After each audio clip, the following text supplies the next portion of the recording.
Here with Jami-Lee Ross and Jami-Lee. I am really interested to know what's top of mind for you. You know, here you are at the helm of this party. We've just been given a whole other month before election. I want to know what's on your mind about all of that. Good to be with you again, Tiamara. Thanks for this. Look, it's a really interesting time at the moment with that election delay. I have to say I was disappointed that democracy was delayed. Fortunately, the Prime Minister didn't try and delay it further or even into next year, which some of the other parties were saying. So I guess on one hand, it gives us another month to keep talking about the important issues that we are raising. But at the same time, New Zealanders need this opportunity to determine whether they think the government's heading in the right direction or not. And I'm pretty sure many people are seriously questioning what's going on. With us, we're ramping up now. And the really exciting thing is we're now starting to release policy. This movement started with Billy questioning what the government was doing and the lockdown. It turned into a huge movement of people. We came together at the Logan Campbell Centre. We formed a party. But the thing that people often ask when it comes to elections is, okay, so you're raising these issues. What are you going to do differently? And that's the next step that we're rolling out, and that's really exciting.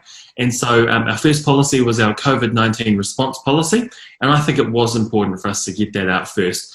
We're very concerned about the way in which the government's locking people down. Covid-19, there's new information which is showing the case fatality rate, or the infection fatality rate as well, is nowhere near what was first expected.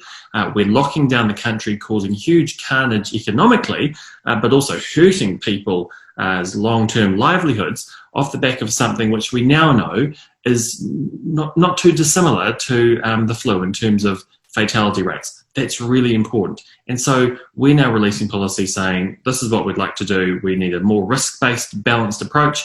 We don't think lockdowns are the way to go. We don't think we should be removing people's rights under the COVID-19 Public Health Response Act, so we want to repeal that. We want to mandate the use of alternative treatments that should be optional for people, including doctors, to be able to prescribe if they feel that the science overseas backs up what they're doing. There should be the freedom for doctors to express themselves around this too, because we know there are doctors out there who behind the scenes are talking to us and saying, hey, not everything's right here, and they should have the freedom and protection to be able to express themselves. And we really need to basically open the books, have a look at everything the government's making decisions on. They're not releasing things fast enough. We're saying within 2 days of decisions being made, if we were there, we would be releasing that information publicly for everyone to have a look at. That transparency, especially when you're locking people down and taking away their rights and freedoms, is so critical. Yeah, so true. In fact, as I get out and about in my electorate, I am noticing and I'm now hearing, and I think it's early days, businesses shutting down. Went to my local mall yesterday, 2 shops that have been there for years, gone. I'm meeting people who've lost their jobs. There's layoffs, and there are people whose beautiful businesses are now unsustainable, and it is absolutely tragic. Well, one of the points in our policy is we think we should be conducting an urgent study into the long-term economic, social and health impacts of these lockdowns, because I don't think we quite have got our heads around this. Early decisions were made off the back of fear because we thought there was going to be mass deaths because of COVID-19. That hasn't happened. New Zealanders know more about the information out there around the fact that's not happening. But we're still locking at least Auckland down, potentially the rest of the country in the future, off the back of this virus without really considering the long-term impacts. And I think we need a hard and an honest conversation. We need to conduct an urgent study into this because, if people aren't getting their cancer treatment because we're in lockdown, more people are going to be dying of cancer. If people aren't able to work because of the lockdowns killing their businesses or killing their employers' businesses, they can't put food on the table. There'll be mortgagee sales. That's going to cause huge carnage to people's lives, and their well-being is impacted negatively because of decisions this government's making without fully being transparent on the information they're making the decisions on. Yeah, I totally agree. And I think another sector that we can't forget is old people. And old people are being isolated right now, which is a great way to send them to their grave early. Just the fact that families can't go and see them and they are literally isolated. I just can't even imagine for that to be your golden years or your late time spent like that, I just find it incredibly unkind and uncaring, and I'd really like to see us do so. It'd be different if people were dying left, right and centre. We would have another scenario. So, as you know, the High Court ruled that the initial lockdown was unlawful. What do you think about that? Well, I think it's really interesting that we at least have the courts expressing a view on it. They did say it was justified at the time. And I think that justification is what we really need to question now going forward. And I guess that's the heart of our COVID-19 response policy. Are the lockdowns justified for the future? The High Court said they made decisions without the legal authority to do so. They acted unlawfully. Let's just remember, people's freedom of movement, people's rights and liberties were removed or reduced in a very harmful way. The government did that without lawful authority to do that. We basically had one person standing on a podium issuing instructions to 4.5 million people from the podium in the Beehive without lawful authority to do so. Hey, at least the courts have now said that's wrong. But it really has to make us question now the decisions going forward. I think people put a huge amount of trust in the government when it came to those decisions. But we need to be critical thinkers. We need to ask the hard questions and not just blindly follow what we see on the 6 o'clock news anymore, because we're not seeing the mass deaths. We're not seeing the health impacts that were first predicted. Now let's honestly ask ourselves, do we need to do something different? I think the country's starting to ask those questions, but the government's strategy is still the same. They're blindly following the March and April strategy now that we're in August, even though the information has completely changed, and that's wrong. Yes, I'd agree with that. And another thing that, another point of view that I think about in relation to that is I get the distinct feeling that that podium is actually speaking what has come from elsewhere. I feel personally that our government has abdicated responsibility to the people in terms of digging deep into, I might be wrong, but I feel like, well, how come so many people are revealing science that doesn't match up? And is it that our government is simply following an international edict that puts us in a boat that we don't necessarily belong in? Well, maybe I'm a bit naive, but I come from the starting point of people go into politics and into ministerial roles to do good. But if we just if we as a country are just continuing with a strategy because it would be embarrassing before an election for the current government to admit they got it wrong, if we're just continuing with a strategy to ensure they can save face ahead of an election, but knowing that there's hundreds of millions, if not billions of dollars of lost productivity for the country, which, you know, if you don't like talking about economics, just remember anything that happens in the economy is going to flow down to your personal well-being ultimately. We're making, having that billions of dollars worth of destruction happening because politicians want to save face ahead of an election. Yeah, totally agree. Totally agree. And with 97% of our New Zealand businesses being small businesses, you know, some of the bigger guys can survive this, but it's the little ones. And like you say, they actually provide this beautiful lifestyle that we call the Kiwi way of life. You know, they're the ones providing that. I'm interested to know your thoughts about censorship in the country. You know, we've got this new internet filtering law. We've got a prime minister who thought it was okay to say she and her team were the single source of truth. You know, this is not sounding and looking like New Zealand anymore. What do you think about that? Well, I think for all of the people out there who are NZPP or Advanced New Zealand supporters who like the fact that we are asking these hard questions, to see the Prime Minister and ministers say, only listen to us, don't listen to anything, I mean, that's pretty appalling. We've also seen, and I think it's in Australia, politicians now starting to say, if people are putting out their information around COVID-19 that's different from the government, they're looking at laws to try and crack down on that. The New Zealand chief censor has expressed some views that there should be some consideration to censoring views out there that are different from the government's in relation to COVID-19. How did COVID-19 become some sort of religion where it was inappropriate to question the government? When did this virus, which we now know is not having the impacts that it originally was expected to be having, when did this virus become a golden ticket for government to say we are always right, no one can question it? We still have a Bill of Rights. It's been trampled on heavily with COVID-19 decision making. But one of those fundamental freedoms in this country is freedom of speech, freedom of expression. And in an election campaign, we should be questioning what the government of the day is doing. Governments have to prove to the people that they're doing the right by the country. We as political parties and politicians putting ourselves forward for election have the right to be able to say, hey, you're not doing things right. To now say from that podium in the beehive where, I have respect for the office, even if I don't necessarily like the individuals holding the office, I still respect the office. And I think it's wrong to abuse the office by saying, we're right, don't listen to anyone else.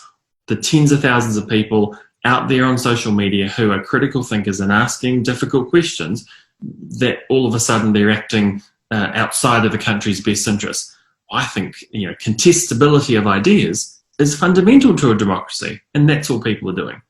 Absolutely. And and New Zealand people are known for actually taking an innovative, creative thinking approach to things. Do we want to shut that down and just turn people into robotic followers of one narrative? I find it appalling. That's what COVID-19 is starting to do. COVID-19 has become some sort of religion that you must abide by whatever the government says or the World Health Organization says. Otherwise, you're, acting outside the country's best interests. Well, that's ridiculous.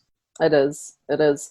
So here we have a media that's really complicit in this whole propaganda, or whatever you want to call it. It's actually censoring people as well. I mean, what are you thinking about that? It's sad that they're not really paying attention enough to other political parties with different ideas out there. I'd like to think they will as the election draws nearer. But I was really appalled to see one particular journalist, off the back of us sending out a press release, that journalist tweeted saying, effectively, I hope no one, as in colleagues of his, goes and reports this press release. Well, that is censorship from the media. They don't have to agree with what people are saying, but where alternative points of view offered by a serious political party running in the election, of which we have a current member of parliament, myself, as part of the party, they can't just ignore. They shouldn't just ignore just because they dislike some of the things that have been expressed. And again, freedom of speech is so fundamental. The free right of the media to report what they think is in the public interest is vital as well. But the media have a moral obligation to the nation to offer alternative points of views in front of people, and they're simply not doing that. What are your thoughts around the lack of transparency in terms of the debt that we're now in? I mean, we've suddenly taken on this massive COVID debt. What are your thoughts around that? I think it's one of the consequences that we have of decisions that have been made. So, the average person out there probably isn't yet experiencing financial pain in the same way that small business owners are, in the same way that people have lost their jobs are. The average person is still feeling okay. I mean, if you look at property prices, they're still holding up. Unemployment rates aren't going through the roof. The reason that's happening is because we're all living off government borrowings, which are going into wage subsidies. Now, when decisions were made, I mean, I did. In the initial stages, I voted for the first response package in the parliament because we all were fearful that, this terrible virus was going to kill us all, and we had to make decisions, and the economic consequences mean government had to assist. So we stepped in and assisted. I've been voting against a range of measures recently in the parliament because I think circumstances have changed. But the reason we're not feeling the pain, the average person isn't, it's because government's borrowed huge sums of money. But all we're effectively doing is putting off for years into the future the consequences of decisions that have been made now. And that's what I don't think many people have their heads around. So yes, government's borrowing. Yes, government is putting wage subsidies into the economy, and that's keeping people in jobs. But that's not as if the government's just making up money and they've got this magic wand where they can keep you all in jobs. that's government borrowings that we, all 5 million of us, have to pay back at some point in time. So our children will be paying in future costs of borrowings for the economic decisions that have been made now in response to COVID-19. And so when you think about it, the decisions around lockdowns now, and I'm firmly of the view that this lockdown right now is not necessary. I shouldn't be confined to my home right now here in Auckland. You're lucky in Christchurch, you've got a bit more freedom. But the economic consequences of the lockdown decision right now, which shouldn't be happening, is going to be felt by our children who will be paying back debt in 10 and 20 years' time through their taxes. And that's the cold, hard reality of it. And that's not explained enough. And so I'm sorry, that's a long answer to your fairly simple question. But we're living off government borrowings. It's going through the roof. It's going to cost our children more in the future. And there's going to be fewer roads. There's going to be fewer hospitals. There's going to be fewer schools built because we're in lockdown right now and we're having to borrow money to keep people afloat. That's the long-term consequences we haven't thought about or discussed enough as a country. And do we know where we're borrowing that money from? Who are we borrowing? Who do we owe? Governments have the ability to borrow funds and there are international lenders that we rely on. The Reserve Bank is looking at monetary policy options as well. If there's some positives that come out of this, the Reserve Bank looking at alternative options isn't a bad thing. Without going into too much detail, I know there's some work done by some of our clever people on economic policy looking at monetary policy tools and considering whether the Reserve Bank should be relooked at. So, there's always some silver linings in a cloud, and thinking differently about how we manage debt and monetary policy is going to be a positive one because there are more tools and more levers that can be pulled. But ultimately, we're still borrowing money, whether it's from domestic bonds issued or whether it's from international lenders. It's still borrowed money that future generations have to pay off. Yeah, indeed. So on a brighter note, what are you most excited about with Advanced New Zealand, NZBP? What have they got to offer the country?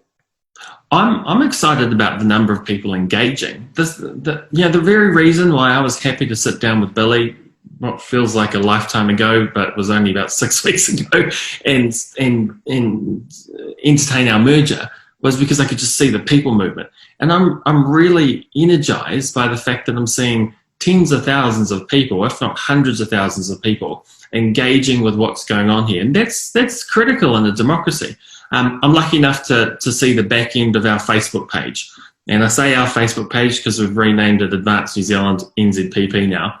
And some of the reach of when Billy did a video off the back of the lockdown decision, that's gone to several 100,000 people. If we do a video about our COVID policy, that's gone to a good 100,000 people as well. Every time we put something out there, people are excited. They're seeing our candidates being announced and they're interested in it. That doesn't happen very often. New Zealanders usually just go politics as usual, Labour, National, with a couple of add-ons on the side.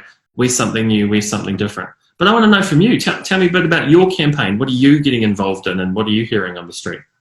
Well, I'm actually loving it. Every day I have a meetup, and so I'm going to different suburbs in my electorate. And I actually, what blows me away the most is how informed people are. Talk about critical thinking. People are asking the hard questions. I think particularly people who come to my meetings, yes, I have some people, they've lost their job. I find that interesting because I think it's early days in relation to that. But mostly I would say the common thread is people are really worried about the loss of freedom. And they're worried about what's coming and how quickly it's coming. They're worried about international influence in New Zealand. They really are so relieved and so excited about the fact that here are people who are standing up for them and what they feel that they are now censored for saying. As an individual, everybody's reiterating the fact that they feel no longer free in this country to express their opinion. Yeah. And what the party has provided is a protective body so they can now speak what they think. Because up until now, I think everybody felt like they were an island just, and they didn't even want to say, oh, I'm noticing these things, I'm scared of these things, I don't believe this, or whatever they were thinking. They felt there was no platform, no place for that to be okay anymore, which is a dramatic move away from what we've all felt we grew up with. I've traveled the world. I've lived in countries all around the world. And the thing I always felt actually almost smug about was the fact that I was a free being, and I literally thought I come from the freest country on earth, you know, and I'm free in myself to express, to create, to be who I want to be, and love who I want to love, and all of these things. And I truly felt like, wow, that is the most incredible gift that I was given. And I think especially if people have not spent a lot of time in other places, they wouldn't have that reflection. An enormous amount of people that I'm seeing are actually new people in New Zealand. They were not born in this country. They came because it was the freest country on earth, and they are really alarmed.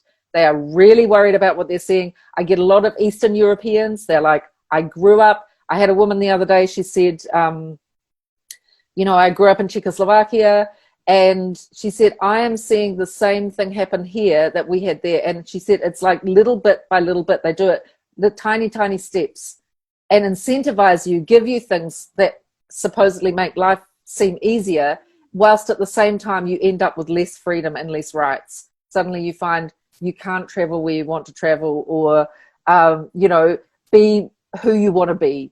And so I do find there's an awful lot of people who've seen the other side, New Zealand was their paradise that they moved to, and they are very, very concerned.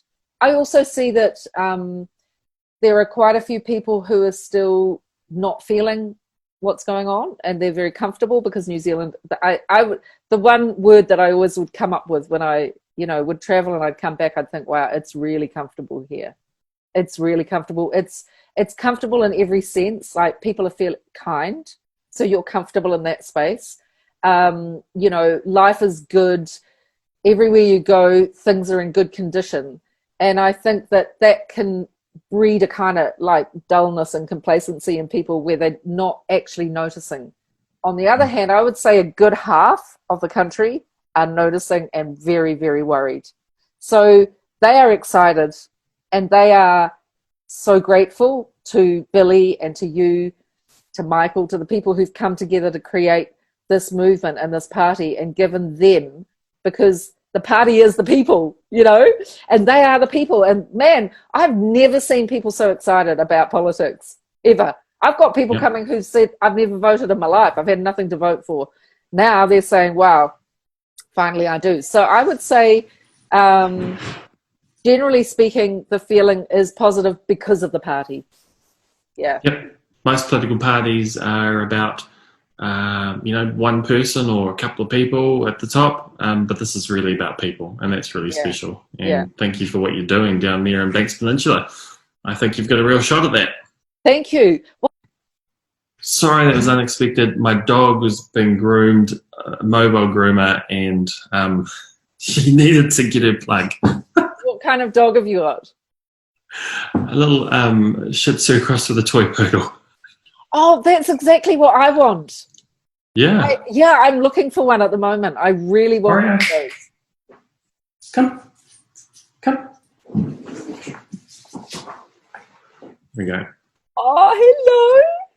Just been groomed. Oh, what's her name? Oreo. Oh, my little goodness. Black and white paws. Really gorgeous. Oh, my goodness. And look, she's just had a little haircut of her ears too, is she? Yep. So adorable. I'm waiting until after the election I want to get two. So Jami-Lee, I just want to say thank you from the country. Thank you. Go Billy and you. And we're right. Go Advance New Zealand. Yeah, go Advance New Zealand. I literally feel like right now it's the time to be a warrior, and it's the time to stand for the people. We need to reclaim our rights, and this is the party that's standing up for us, and it's awesome. Yeah. And we're not just one party anymore. We've got 4 component parties now. We've got the New Zealand Public Party, the New Zealand People's Party, Reset New Zealand, and Direct Democracy New Zealand. You may recall at the launch we said we were going to be an alliance of parties coming together. NZPP is definitely the biggest component, but there's others there too. And I think we've got some great ideas coming out in the future. Well, did you hear that applause in the background? Yes. Okay, thanks, Jami-Lee. Right. Thanks, Okay, Tiamara. thanks. Bye-bye. See ya.